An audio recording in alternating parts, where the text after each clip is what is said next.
నేను మీ KS Naidu, KS Naidu సైతం ప్రశ్నిస్తా, యూట్యూబ్ ఛానల్ సైతం.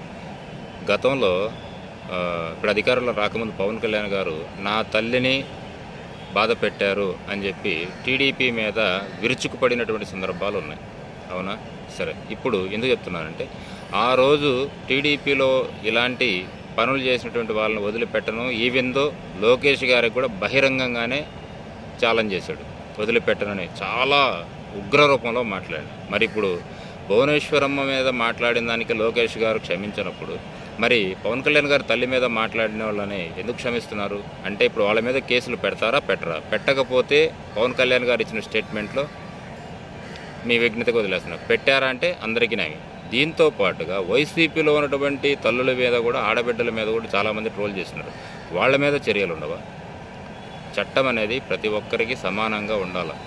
ప్రభుత్వాలు ప్రజల మన్నన కోరాలా, ప్రజల యొక్క